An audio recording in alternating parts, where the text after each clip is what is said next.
Welcome to the Unconditionally Worthy Podcast. I'm your host, Dr. Adia Gooden, a licensed clinical psychologist who believes deeply that you are worthy unconditionally. Hello, and welcome to another episode of the Unconditionally Worthy Podcast. I'm really excited about today's interview. I think it was a really interesting conversation about disability and pride and self-worth. And I had a guest on. Her name is Tiffany Yu, and she's a disability pride advocate, and she's done a lot of work in the space. And I really like how we sort of wrestled with this topic of how disability pride is so important for people who are disabled, and it's really about people asserting their worth and their worthiness despite all of the messages about disabilities. And I also think there's so much that those of us who don't have disabilities can learn from that, right? There's so many ways that we can grow and learn to accept and affirm our full selves as worthy, even when they're not, meeting the standards, quote unquote, that mainstream society puts on us. These ideas or ideals around worthiness, that if we look a certain way or walk a certain way or talk a certain way or think a certain way or communicate a certain way, then we'll be worthy because we're meeting these ideals. And I think what we can learn is that we are worthy already as we are in all of the ways. If you have a disability, you're worthy. If you don't have disabilities, you're worthy. If you have quirks and challenges and issues, you're worthy, right? And I think we really get into that and how powerful that is. So I'm excited for you all to listen to this episode today. Be sure to listen into the end. Be sure to connect with Tiffany and send us a DM. Let us know what you think. Let us know if you had thoughts or ideas or if this sparked something for you. Let's get into the show. I'm very excited to have Tiffany Yu on the podcast with me today. Tiffany is the CEO and founder of Diversability, an award-winning social enterprise to elevate disability pride, the founder of the Awesome Foundation Disability Chapter, a monthly micro grant that has awarded $59,500 to 60 disability projects in 10 countries, and a content creator with over 160,000 followers across platforms. She served on the San Francisco Mayor's Disability Council from 2019 to 2022 and was a 2020 co-chair of the World Economic Forum Sustainable Development Impact Summit. At the age of 9, Tiffany became disabled as a result of a car accident that also took the life of her father. She started her career in investment banking at Goldman Sachs and has also worked at Bloomberg and Sean Diddy Combs' Revolt Media and TV. She is a 3-time TEDx speaker and spoke on 5 sessions at the World Economic Forum annual meeting in Davos. She has been featured in Marie Claire, The Guardian, and Forbes. And I feel lucky and honored to know Tiffany. I know her through the Global Shapers, which is a community of young adults, young professionals that's affiliated with the World Economic Forum. And I was grateful to meet Tiffany at various sort of events and conferences that the Global Shapers hosted along the years. And so really excited and happy to have you here with me, Tiffany. Welcome. Yeah, thank you so much. And I also want to highlight, I actually think that you and I now in our mid-30s coming together is the whole point of what the mission of the Global Shapers was, right? So for us to meet in our earlier 20s, and then as we progress in our careers, still stay in each other's ecosystems. Yeah, I agree. It was a really, great opportunity to connect with other young people who are doing really interesting things in all different sectors and all different parts of the world. And so it's been great to maintain those relationships, even though I've aged out of the group now. So, very glad to have you here. And I know that there's sort of a wealth of wisdom that you have that will be beneficial for me to hear and for the audience to hear. So I'd love to start our conversation where I start all of my conversations with guests on the podcast, which is by asking you to share a little bit about your own self-worth story. And I love that you start with this question, because I think that my I didn't even have consciousness around what self-worth was growing up. And so as you mentioned in my intro, I was involved in a car accident very young. I often will say that in addition to this being like a disability story, it's also a story about grief. So you have loss of childhood innocence, you have, the loss of my father, also the loss in terms of changes in my own body. So in terms of self-worth, I would say I internalized a lot of messages growing up that something was wrong with me, that my body was broken and that it needed to be fixed. So very low self-worth, very low self-confidence, very low self-esteem. But I didn't really have consciousness about it until, honestly, probably 2018. And when you sent me this question, I was really reflecting on when my own self-worth journey really began. And it started in 2018 because I think up until that point, I determined so much of my worth based on what other people thought of me. And I was dating a shaper, a global shaper from 2017 to 2018. And after we broke up at the end of 2018, I just noticed that I didn't feel worthy. And I told myself that I wanted to dedicate the next period of time not dating, investing in building up my own confidence, building up just falling in love with myself. So I can remember that date and that period of time very clearly, because it's when I realized that I had attributed so much of how I felt about myself based on other people's opinions of me. And then it was that conscious decision to want to spend intentional time investing in reminding myself that I like myself. Yeah. I mean, I think that's so powerful. And I think it's something that, it's something that I can relate to. And it's something that so many people can relate to, is sort of like realizing at some point that what we thought was going to make us feel worthy didn't work, right? Whether that's sort of academic or professional achievement or romantic relationships. And I think it's really great that you took that opportunity, that recognition that, okay, I actually have to focus on myself, right? And that's really what's going to get me to a place of feeling worthy or feeling loved, is loving myself and liking myself.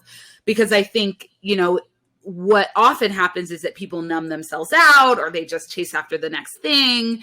And what we really do need to do is exactly what you did, which is shift to focusing on ourselves and our relationship with ourselves and building that up and healing that, because that's kind of where we create this foundation of self-worth, so that all the other things that spring from that will then be more fulfilling. They'll bring us more joy, contentment, all of those things. Yeah. And I think on that point too, we mentioned that we both met through this community called the Global Shapers. And I feel like in a lot of these high achieving communities, we are chasing achievement after achievement. And that fueled me for a period of time until I made this up. It just came to me right now, but like achievement burnout in a way. It's like, I did the TED Talk. I went to Davos. It's like, how many things do you need to stack before you realize that, or at least for me, before I realized that I was operating from an empty cup? Yep. Very similar in my own journey. Like, maybe that next achievement will do it. And eventually it's like, okay, let's be honest. None of this is making me feel worthy. And I wonder if there's any connection for you between sort of focusing on loving yourself and, liking yourself, as you said, and your work around disability pride. Like, did that influence the sort of advocacy and activism you've done in that space? Yeah, in the early days, so Diversability started as a student club in 2009. And at the time, and I'm only starting to realize that this is what I did, but I didn't tell anyone about the car accident from ages 9 until 21, or I didn't tell anyone publicly. So so what would end up happening was someone would stare, or they'd say, "Oh, what happened to your hand?" And I would just start bawling. And so come, ages 21 onward, at age 21, I had started the beginnings of Diversability. And I was like, I want to start this movement around disability pride. I don't know what that looks like yet, and I don't have a community yet, but I think it's something that I just so desperately need, because I spent so long hiding my arm, feeling a lot of pain and grief toward the story, and then also diminishing it and invalidating it in many ways. So in the beginning days, and I don't recommend this, usually I say, in order to serve other people, you have to make sure you take care of yourself first. The oxygen mask metaphor, like put on your own oxygen mask before attending to others. But when I started Diversability in 2009, I think it was just out of desperation. I had a very empty cup at the time. I didn't know how to talk about my disability. I felt a lot of shame around it. And I think that internalized shame contributed to my lack of feeling worthy. And so in those beginning years, the growth of Diversability really mirrored my own growth. And so in a way, because up until that point, I didn't actually start going to mental health therapy until the first time I went to a therapist, 2017, which is 20 years after the car accident. So also keep in mind, I didn't, in my family, and I'm the daughter of Asian immigrants, mental health support wasn't a thing. And I had also internalized that I shouldn't tell anyone about anything traumatic because I don't want to share my burden onto other people or have other people bear that burden. So secret, no support, then come this kind of watershed moment in a way of realizing, like, I'm curious if there are other disabled people out there who don't want to feel embarrassed or ashamed of parts of their bodies or the ways that their mind works. And if we can meet each other, then we realize we're not alone. And then we actually end up showing up as a collective and more powerful to other people. But I love that question because I want to say around 2015 or 2016, I noticed that the growth of Diversability and Tiffany's growth had kind of plateaued. And in a way I was like, oh, I'm not like healing the same way I used to. And I realized that my relationship with Diversability up until that point was kind of my version of therapy. That was what I needed. That's what I needed to heal. And so now, in the second phase from 2016 onward, it's really been, okay, I've seen the transformative impact that creating something like Diversability had on me. Now, if I'm not, taking as much out of it as I want to, that's what I impart onto our community members, right, to carry forward. And in a way, it's kind of like how you think about a startup and how it kind of matures it goes through this, rapid period of growth, but then ends up becomes steady. Yeah. Yeah. Well, I love that you're sharing that because I think we often give to the world what we need. And it sounds like that's a lot of what you were doing with Diversability, right? Like you needed, to be seen fully. You needed connection and community and to move beyond feeling ashamed, right? And so you sort of created that, even if you weren't fully acknowledging that you needed that for yourself or didn't totally understand that you needed it for yourself. You created it and created that space for other people and were supported through that process as well. Because I think that often, if you look at, we often say sort of in the world of like doing if you're doing a dissertation, if you're getting your PhD, that people do like me search, it's called, right? Like the research topics that people choose are really sort of about themselves and what they experience, because it's a way of processing and understanding what they've gone through, even if it's at an intellectual level at first. And then you sort of move into the more grounded, okay, like I need healing around this, or I need this level. And I think the other thing I love hearing about related to Diversability is just the community aspects, because I think often, I think these days especially, right, there's this really wonderful thing, which is that so many people are embracing the fact that therapy is so helpful, right? And that therapy should be accessible and that it's okay to go to therapy. And right, like people are really embracing that. And I think the challenge is that people may start to think all I need is therapy to be mentally well. And yes, therapy is can be such an important component of mental wellness and healing and that sort of thing. And community is really important, right? Like being in community with people, whether that's a group or, whatever, seeing other people fully and having them see you fully and joining together is also so important. And I don't want people to lose that as they also go into therapy. I don't want people to think, well, mental health issues or challenges are dealt with behind closed doors with a therapist by myself, and that's it. Because in some ways, sometimes that can support people in continuing with some of the shame around, like, I can't tell anybody but a therapist what I've struggled with or what I'm going through. And you want to talk with a therapist about it. And I also imagine you can tell me that it was really powerful and healing once you started sharing your story and your experience with other people. What would you say about that? Yeah, I also wanted to highlight, and I shared this in a talk recently, the definition of community is where a group of people come together to nurture your own growth and each other's growth. And I think just having a shared definition, and that's a definition I use. I mean, I think you can go online and find other definitions, but it's centered on growth. And so you gain things out of it and other people, and you're there to support other people as well. And I think to your point, you were talking a lot about, like, I talk a lot about how it's called a support system or a web of support, because a system isn't just one person, AKA, a therapist behind closed doors. And so in addition to mental health therapy, if that's what you're pursuing, you also have friends, you also have community, you also have support groups, et cetera, et cetera.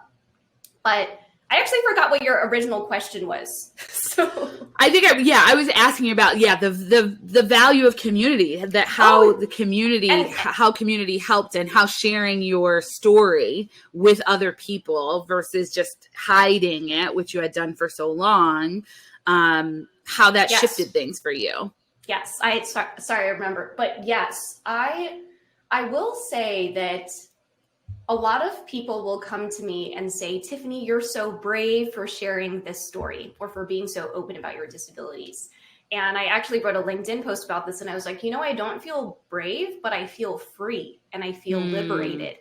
And I actually think what sharing that story of the car accident did for me is it was an emotional release, but it also made me start to explore, it enabled me to grow out of that original story, which I felt was, stuck in my body. Oftentimes you'll hear some people talk about how trauma gets stored in your body, to start to explore other things. So interestingly enough, I met someone. So once I started Diversability, I started to meet a lot of other leaders in the space who were, working on mental health or adaptive sports, et cetera.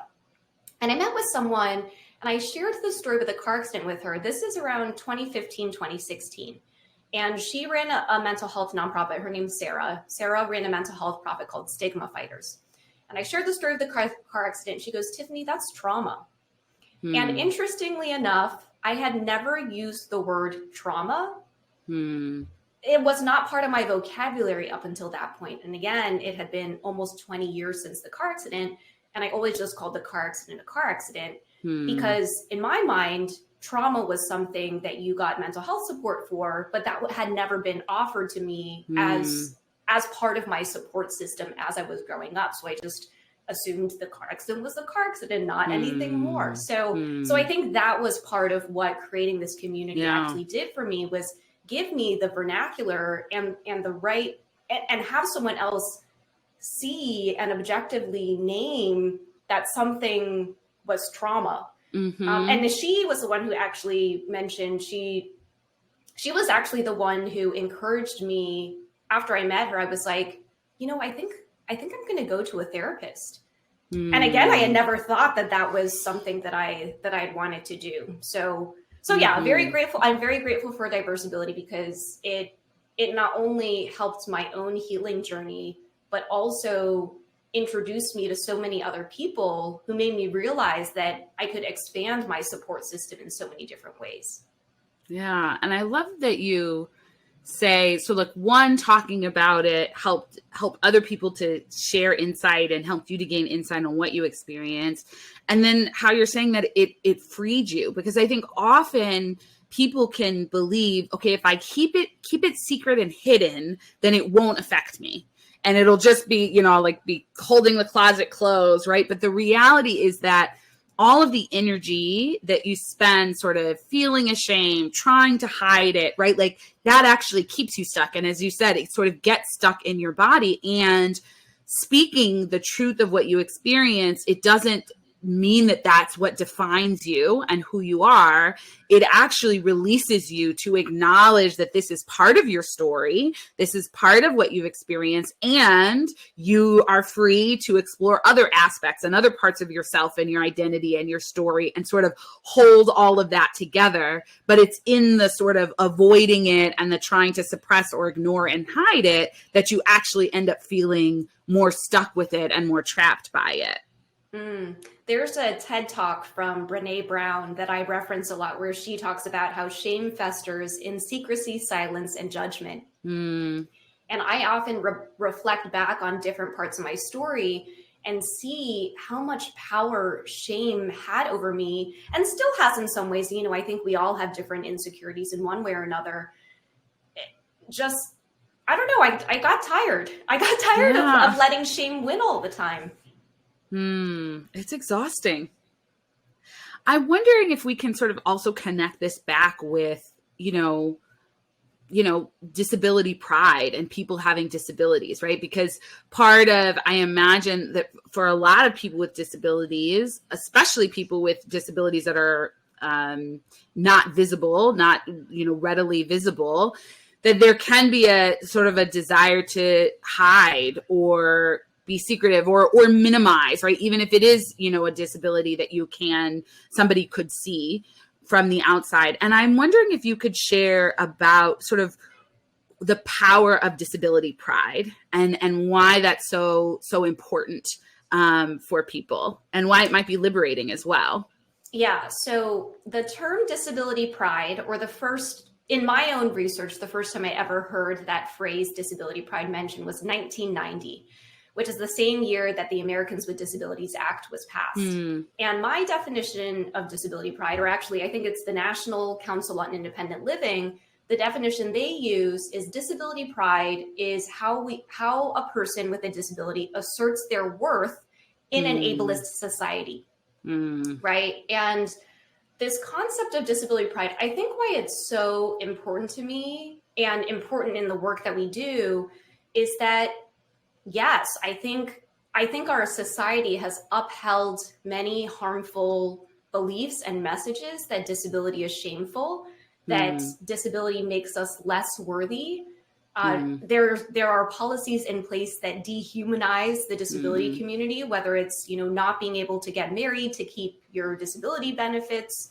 Disabled people are still legally able to get paid below minimum wage, and so it's oftentimes when I think about oppression is like ableism is a system of oppression, right? So we talked about support systems earlier. And so when we talk about systems of oppression, it's not just one thing. So there are so many things, starting all the way up from policy to media messages to headlines that you read, that we internalize, that make us think that we are not worthy. And disability pride as a concept in itself is a way to combat that. I will say that, and I'm actually really proud of myself. In 2009, I applied for a grant. And again, at this time, Diversability was just a student club. And I applied for a grant and I said, I'm looking to start a movement around disability pride. And I remember meeting with the grant committee, and they asked me, they said, how can someone be proud to be disabled? And I'm seeing your facial reaction now. I don't know if a video version of this will be saved, but in 2009, it was still, and probably even now, probably not as much in the US, but probably in other parts of the world, it is still a foreign concept to be proud to be disabled. Because, if I bring in my Asian upbringing, and even when I studied abroad in China, I didn't see any people who had visible disabilities unless you were on the street. And so the way that I grew up was, please don't hide that. please don't show that or don't share that. And if you have a non-visible disability, don't tell anyone about it, because why would you want to contribute to a narrative that potentially makes you seem less worthy, right? So now we're seeing so many like disabled influencers and things like that come up who are proud, right? Because we're trying to combat decades, maybe even centuries of so many harmful narratives that we are not worthy. Yeah. And that's why, and interestingly enough, we started this conversation asking about what my own self-worth journey was. If I look at my list of accolades, and you read a lot of them in my intro, I think any parent would be very proud, right? Mm-hmm. But the thing that I'm the most proud of is that I like myself. And I want to say I love myself, but I'm still working toward that I love myself part. But to get to this point where I, and that's why I also wanted to share that, like, I spent over a decade sitting in that place of shame and feeling that lack of worthiness, because I kind of just feel awe about this whole journey, the fact that I am here now and that I am so loud and proud, but I wasn't always, and that I can help empower other people within my community to potentially be on that same growth journey. Yeah. I mean, I love the definition of disability pride, right? Asserting your worth, because I think, you're right. Like, it makes me even almost teary, right? Like this, how much society sends messages that if you are not, completely, I don't know, I guess maybe say able-bodied, able-minded, right? Like if you don't have any disability, like you have to be completely with no disabilities in order to be worthy, right? And then how that comes through in, the way our cities are planned and the way our buildings are structured and the way our education system is structured and the standards of beauty, right? Like there's so many levels and layers that say you need to look like this, you need to be like this, you need to communicate like this in order to be worthy. And how powerful and radical it is to say, I don't, I have a disability and I'm worthy, right? And not in spite of, not like I'm ignoring that part of me, but this is who I am and I'm worthy. And it's such an important and powerful sort of message and thing for people to claim. And I think, most of us don't meet society's standards of what is ideal. Even if you don't have a disability, most of us kind of like aren't quite meeting it. And then, you still have to kind of wrestle with like, how do I claim and affirm my worthiness? Even if I'm not sort of fitting into these society norms and standards about what is ideal. And I also think about then how does that affect how you treat yourself, right? And I think when you say, I like myself and I'm growing to love myself, right? That's that piece is how do I talk to myself? How do I treat myself? I think about the example, the story that Sonia Renee Taylor tells in her book, The Body is Not an Apology.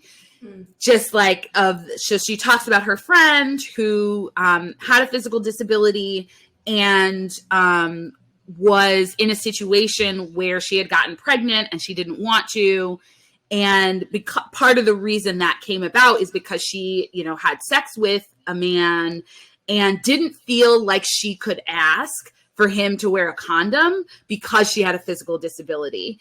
And Sonia Renee Taylor said, your body is not an apology, right? Like you don't have to apologize for your body, but it sort of just highlights how it's so easy for us to internalize these messages and then feel like I need to apologize for who I am, or I can't assert that I'm worth the respect, or I'm worth this boundary, or I'm worth whatever it is so that I can take care of myself, so that other people can care for me, all of those things. And so I'm rambling a little bit, but I just think it's so, powerful and important. Yeah. And this continues along your tangent, but someone actually mentioned the body is not an apology. And that specific anecdote to me recently, because I was doing some research around gender-based violence against women and girls with disabilities. And I think there's a stat out there that says women and girls with disabilities are 7 to 10 times more likely to be the victim. And I think that goes into internalized sense of worth, right? In our because I what I have is also a physical disability, and there's no one way that disability looks, and they all look very different. But I do believe that I internalized so many harmful messages about what I deserved. And I will say, I know I mentioned this 2017 to 2018 timeframe where I dated this person, and the ending of that relationship marked the beginning of my own self-worth journey.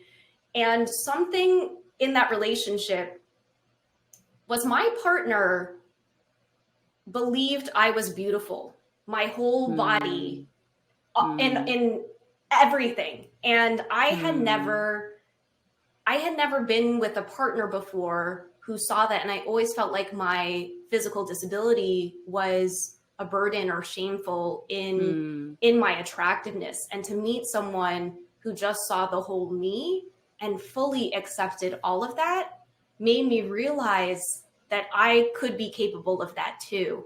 And so it's like this weird thing of like, what kickstarted my self-worth journey is someone else saw my worth. And then I decided I needed to find that for myself. Yeah, that's such a useful story, I think, because I think often, there's always conversation about like, can you love or receive love if you don't love yourself? And I think it's sort of a complicated answer. And I think the relationships we have along the way can really be corrective and healing and teach us something. And I also think we sort of live in a society where it's like, if you don't get married to the person, then that relationship didn't matter. And that's just not the truth, right? Like we all, have relationships that can be so meaningful, can be healing in some ways and challenging in others. And right, like, and that we can take from them this beautiful thing, right? Like you took from that relationship, like, oh, wow, like I can be seen by this person so fully and so purely and beautifully. And that can give me a window into how I can see myself.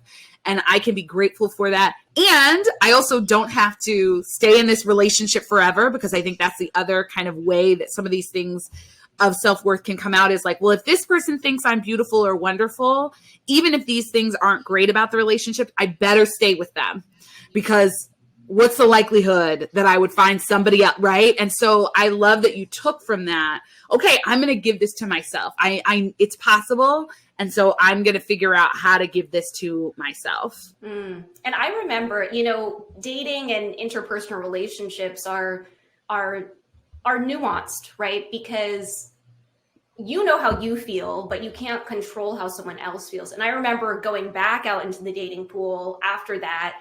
And every single time before I would have a date, I would actually give myself some self-talk, and I'd be like, okay, Tiffany, keep things fun and light, because I would consider myself a little bit of an intense personality. And I was holding on, and I was working on unlearning a lot of anxious attachment, which would try to like force a lot of things. So I would say fun and light. And then also I would just remind myself of everything that I liked about myself, because I felt like if I didn't remind myself of that, I would forget and go back into that pattern that I'd gotten so used to of depending on someone else to define my worth. Yeah, I mean, that's such a great lesson. I hope y'all are taking notes, especially for those of you who are dating, like the fun and light piece and the like what you like about yourself. I think for me, I struggled with that a lot. I had the anxious attachment thing going on too. And I would get into like, not like I'm choosing them, not like I would forget that I am making a choice about whether I want to continue to date this person. It would be, are they going to choose me? Are they going to choose me? How can I get them to choose me? Right. And that sort of, so I think that the reminder, fun and light, like the first date does not mean like make or break about whether or not you're going to get married. Right? Like, keep it light. And then also like you, they are deciding whether they want to continue to date you. And you also get a choice. Do you like them? Do you like how you feel with them? Do you want to continue to spend time with them? So I think that's really helpful. And I think one of the things that's coming through is how this piece around, disability pride really helps all of us, right? And I think that's true for so many sort of movements for people who have been marginalized, right? Is that usually what helps those of us who have been marginalized or experience oppression really opens and frees everyone, right? Like you hear it talked about as well with gender, right? Like with people who are trans or gender nonconforming, right? Like they're freeing all of us to think about gender differently and not be sort of boxed in, right? And so they're, with Black people, with, right, like so many pieces. And I think that this is true also with the disability pride movement, right? That as disabled people are, asserting their pride and their worthiness, that also frees up the rest of us to feel pride and worth without perfection, right? Without that striving for perfection, and to accept all of ourselves, because we all have stuff that the mainstream society would say is not great or is not perfect. What do you think about that in terms of the movement of disability pride sort of obviously benefiting people who are disabled, but also pulling the rest of us along? Yeah, no, I think you hit the nail on the head. If we're still able to use that, I think you're completely right. And two things are coming up for me. One is I spent some time thinking about what my personal mission statement is, and my personal mission statement is, how can I lead by example that you can also be unapologetically yourself, and that the greatest gift you can give the world is by being yourself. But you hear the way that I phrase it is that I'm leading by example. Like, how can I be on my own journey and do the work and share some of that publicly with other people so that they know, if they need it, that you have the permission to be yourself too. Yeah. The other thing that's coming up for me is I recently got featured in a piece with women's health on disabled TikTokers, like the rise of disabled TikTokers.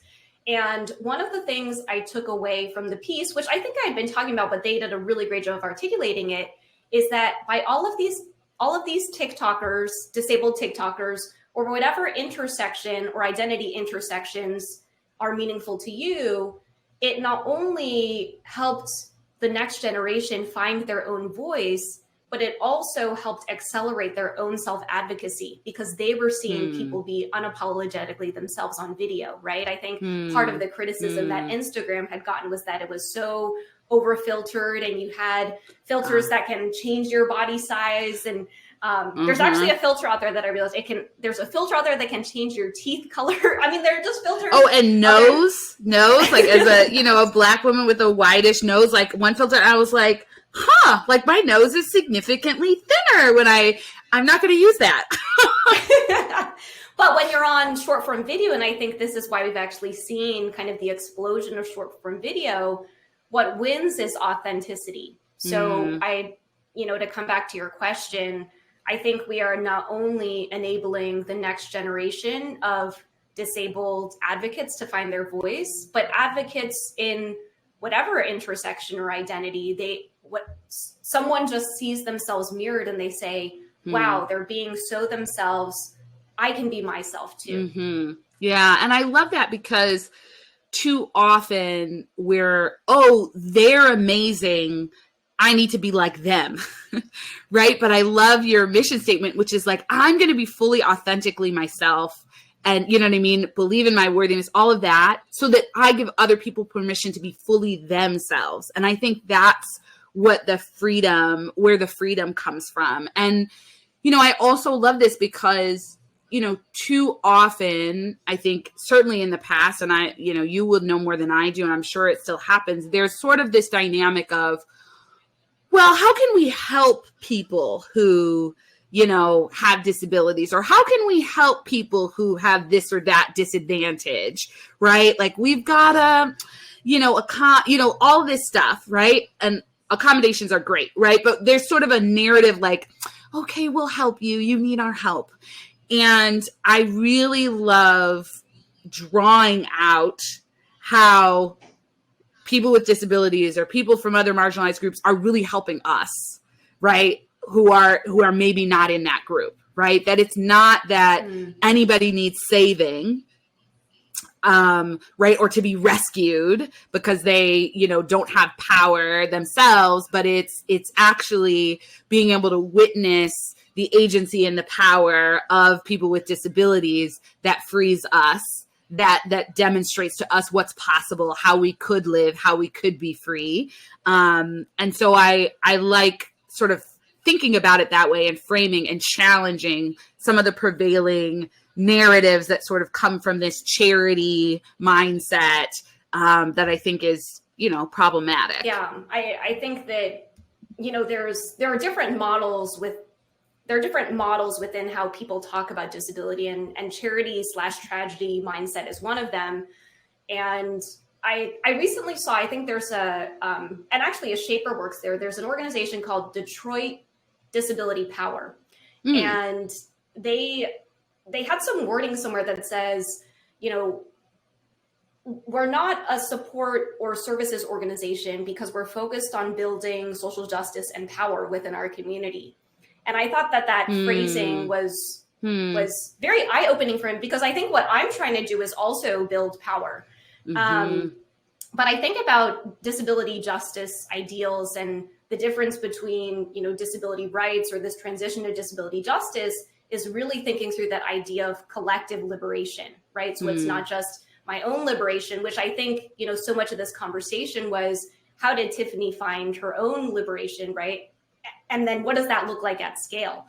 And so I do think about how, I do think about what this might look like at scale. What does unconditional self-worth look like at scale? Yeah. I mean, that's my drive, right? Is to get it, because I think, I think we'd be all living with a lot less shame. And I think that we'd be able to just navigate this thing called life as sort of better humans, right? Like, I think we're struggling right now, frankly.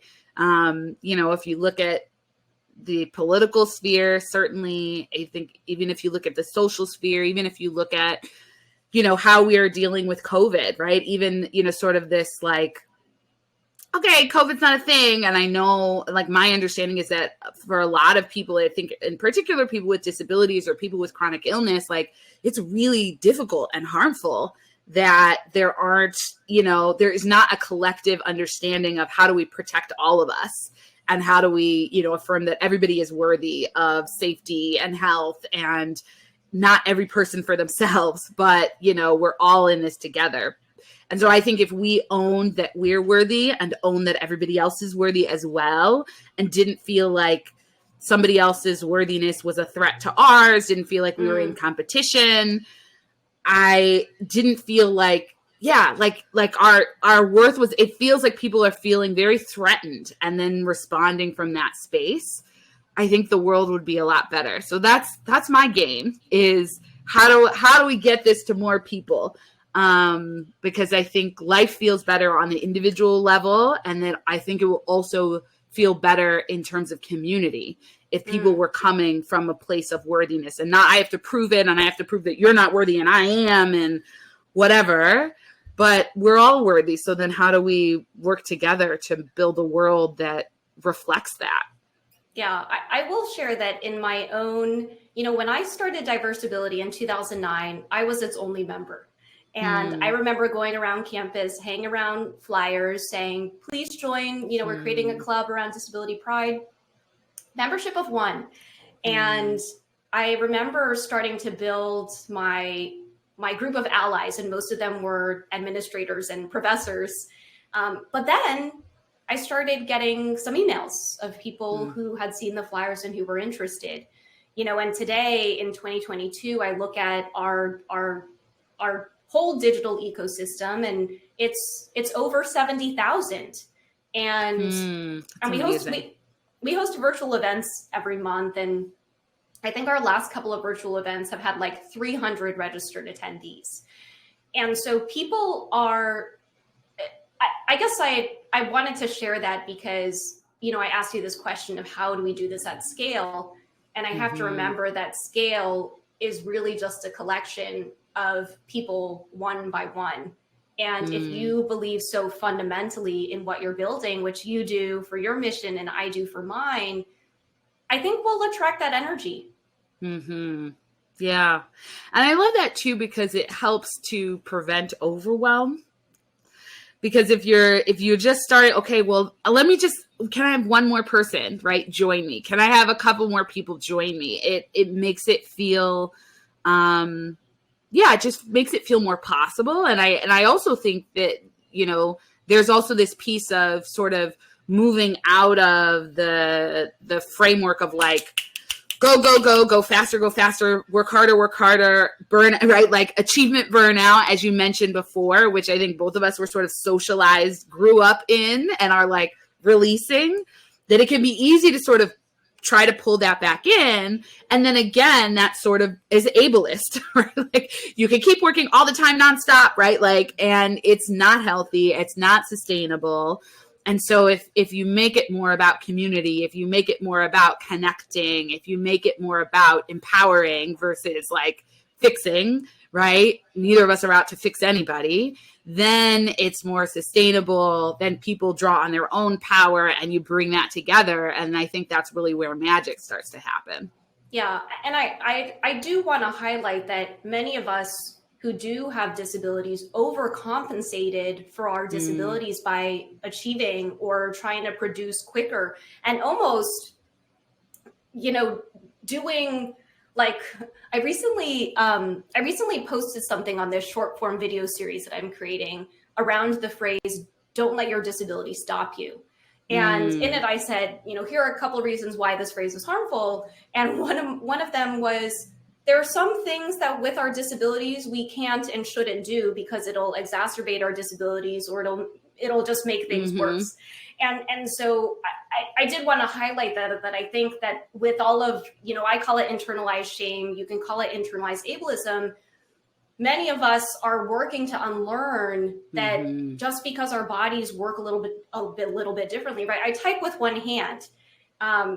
I think that I type quickly, but I'm missing five fingers that someone else might have to type, and that's okay, right? And how can I forgive, and not even forgive? How can I just have compassion that my body works differently, and the email will still get sent out to the person that it needs to go to, before the time frame. So yeah, I will also say that I think both you and I were on that trajectory, and we almost had to do that in order to see the other side. And in my work, I often talk about how many things exist on a band. And in order for me, and actually this will relate back, in order for me to understand how worthy I am, I did have to be way on the other side and not feel that way about myself, to understand that like we all exist on this band, and our goal is, can we stretch it as far as possible? But if we love ourselves, right,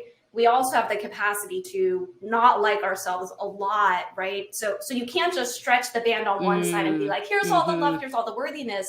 And I guess I'm grateful for my life experiences and expanding. I just learned this phrase, like window of tolerance, like expanding my own band and window of tolerance to say, man, there was a period of time where I really did not like myself,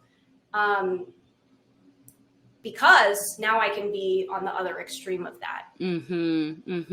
Yeah, I think being grateful for the journey, being grateful for all parts of it, and offering ourselves and our younger selves compassion for trying to figure it out the best we could, right? When we were in that space, I think is really important, because it's not helpful to beat up your younger self or shame your younger self as you're moving out of shame, but to understand that, you were in process, right? And you were growing, and, thank goodness that you realized that you didn't have to keep achieving to prove your worth, and that sort of thing. So, I think, oh, go ahead. I was just going to say, but the fascinating thing that happened was once I started focusing inward, I actually saw even more things on the achievement ladder come. Yes.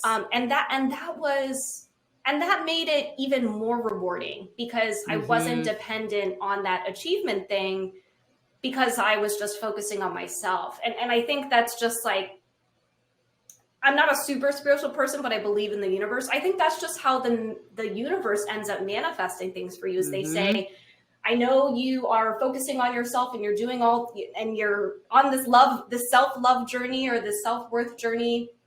And so we're going to send you some positive feedback that you're moving in the right direction.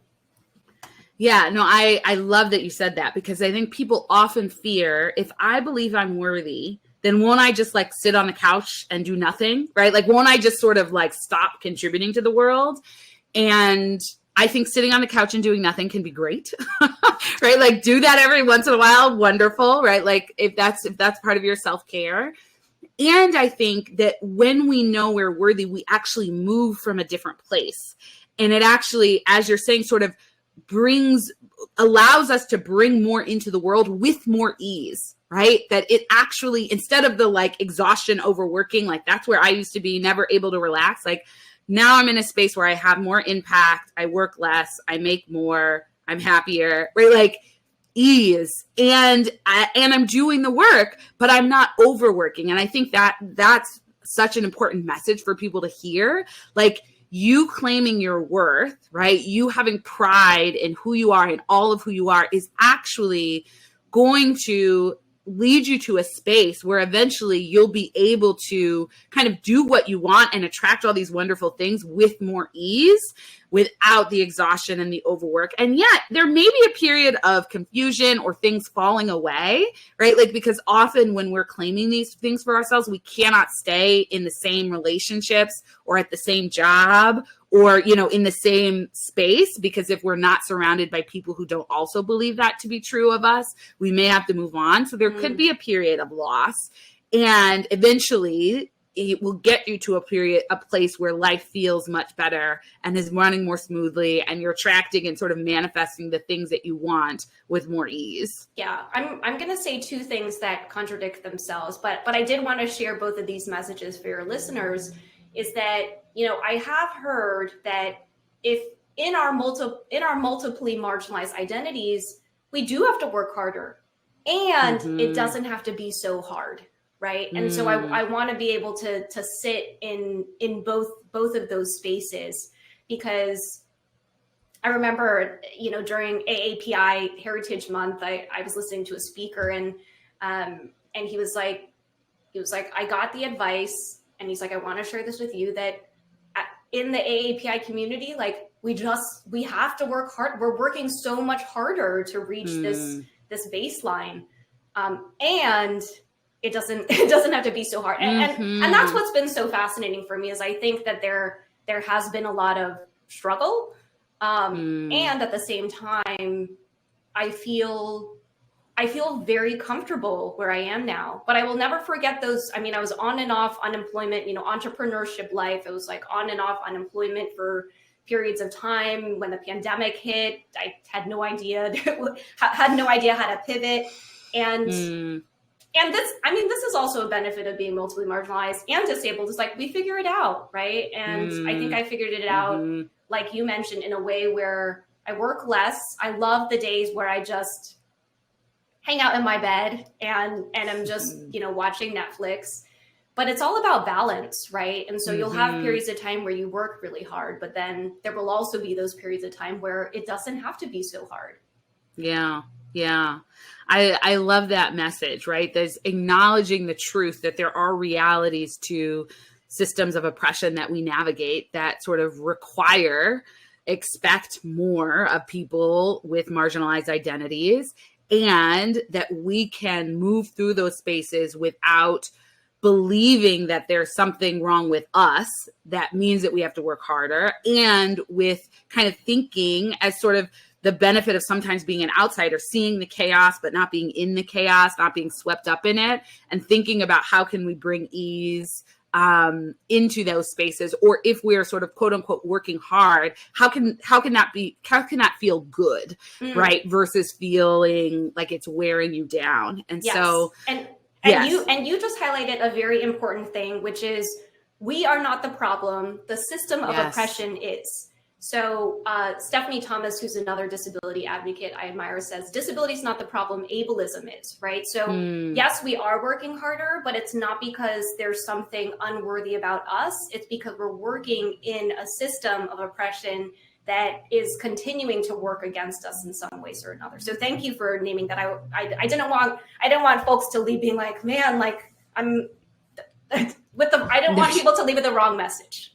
No, I felt you were clear. So yes. And thank you for highlighting that. And I think it's a good sort of message for us to end on, right? Is that, part of our power, part of where we get our power is having pride in who we are, whether that's being proud about your disability, whether that's being, affirming and claiming your self-worth, your unconditional self-worth, right? That is a source of power because you're not waiting to be affirmed by the society that has these problems, right? You're saying, I'm not waiting for you. I'm claiming this for myself. And then I'm proceeding from that. And so I think that's such a great sort of note for us to end on, because I think it's a sort of a through line of what we've been talking about. I really enjoyed this conversation. It's just been a joy to talk to you and hear your wisdom and sort of wrestle with these topics. I'm sure that people are going to want to join your more than 170,000 followers across platforms. So let people know where they can find you, where they can follow you, all of that good stuff. Sure. Well, I have a website. It's tiffanyyu.com, just my first and last name. But you can follow me across social media at I'm Tiffany Yu. That's letter I, the letter M, followed by my first and last name. Awesome. Well, thank you so much, Tiffany, for sharing your time and your wisdom and your energy with us. Thank you.